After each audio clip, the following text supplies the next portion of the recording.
Hey guys, ഒരുപാട് നാളല്ലേ കണ്ടിട്ട്. ഇന്ന് നമ്മൾ സംസാരിക്കാൻ പോകുന്നത് 7 പീസ് ഓഫ് ഇൻക്യുബേഷൻ.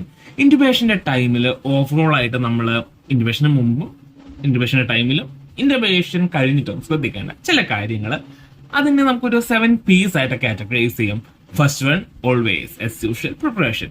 ഒന്ന് നമ്മളെ തന്നെ പ്രിപ്പയർ ചെയ്യണം. അതായത് നമ്മൾ റെഡി ആയിരിക്കണം ഇൻറ്റുബേറ്റ് ചെയ്യാൻ വേണ്ടിയിട്ട്. അതിന്റെ പ്രൊസീജിയർ, പ്രൊസീജിയർ എന്തൊക്കെയാണ് കാര്യങ്ങൾ എന്നുള്ള കാര്യങ്ങൾ, പ്ലാന്, ഒരു ബാക്കപ്പ് പ്ലാൻ, ഇതൊക്കെ വെച്ചിട്ട് നമ്മൾ പ്രിപ്പയർ ആയിരിക്കണം. ഇൻ കേസ് ഇൻറ്റുബേഷൻ ഡിഫിക്കൽട്ട് ആണെങ്കിൽ എന്തൊക്കെ ചെയ്യും, അതിന് ഓൾട്ടർനേറ്റീവ്സ് എന്തെങ്കിലും ഉണ്ടോ എന്നുള്ള കാര്യങ്ങൾ. പിന്നെ വരുന്നത് പ്രിപ്പയർ ദ പേഷ്യന്റെ കൺസെന്റ് കാര്യങ്ങളൊക്കെ, എഡ്യൂക്കേഷൻ, ഈ എക്സ്പ്ലെയിൻ ദ പ്രൊസീജിയർ, ഇങ്ങനത്തെ കാര്യങ്ങൾ, ഫാമിലി മെമ്പേഴ്സുമായുള്ള ഡിസ്കഷൻ, അങ്ങനത്തെ കാര്യങ്ങൾ, പിന്നെ എവിക്കാനുള്ള കാര്യങ്ങളൊക്കെ പ്രിപ്പയർ ചെയ്യുക. പിന്നെ പ്രിപ്പയർ ദി എക്വിപ്മെന്റ്സ്, ഇൻറ്റുബേഷന് ആവശ്യമായിട്ടുള്ള ET ട്യൂബ്, എൻഡോട്രോക്കിയൽ ട്യൂബ്, അവർക്ക് ആവശ്യമുള്ള സൈസ്, അതിനേക്കാളും ഒരു സൈസ് കൂടുതൽ, ഒരു സൈസ് കുറവ്. അങ്ങനെ ഇൻറ്റുബേഷന് ആവശ്യമുള്ള ET ട്യൂബ്, ലാരിഞ്ചോസ്കോപ്പ് പ്രവർത്തിക്കുന്നുണ്ടോ, സക്ഷൻ, ബൂജി, ആംബോ ബാഗ്, ഇതൊക്കെ റെഡിയാക്കി വെക്കുക.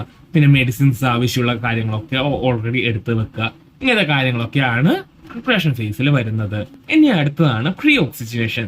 3 to 5 minutes ഹൈ ഫ്ലോ ഓക്സിജനിൽ നമ്മൾ പ്രീ ഓക്സിജനേറ്റ് ചെയ്യണം. യൂഷ്വലി ഒരു ബാക്ക് മാസ്ക് വെന്റിലേഷൻ ആണ് യൂസ് ചെയ്യുന്നത്. നമുക്ക് വേണ്ടിക്കില് ഹൈ കോൺസെൻട്രേഷൻ മാസ്ക് വെച്ചിട്ടും ബാഗ് ചെയ്യാവുന്നതാണ്. പക്ഷെ ഏറ്റവും യൂഷ്വലി നമ്മൾ പ്രിഫർ ചെയ്യുന്നത് BMV ആണ്.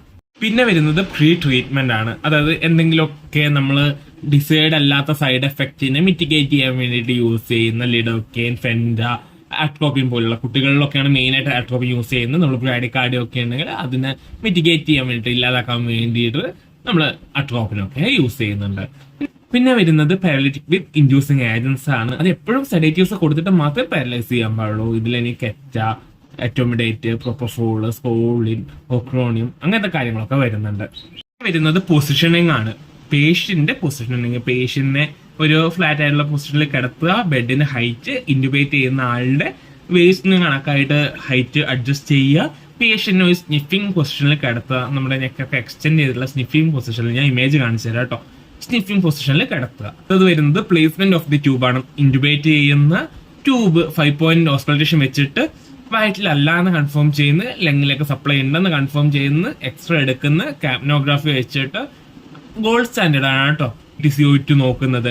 സോ കാപ്നോഗ്രാഫി ETCO2 കണക്ട് ചെയ്ത് പൊസിഷൻ ഒക്കെ കൺഫേം ചെയ്യുന്നത്. ആ സ്റ്റെപ്പ് ഈ പോസ്റ്റ് ഇൻറ്റുബേഷൻ കെയർ ആണ്. ഇൻറ്റുബേറ്റ് ചെയ്തതിനു ശേഷം ട്യൂബ് ഫിക്സ് ചെയ്യുന്ന, വെന്റിലേറ്ററുമായിട്ട് കണക്ട് ചെയ്യുന്ന, സെഡേറ്റീവ്സും പാരലിറ്റിക്സും വേണ്ടിക്കില് വെക്കുമിഡാസ്, പ്രൊപ്പഫോള് കാര്യങ്ങളൊക്കെ കൊടുക്കുന്ന.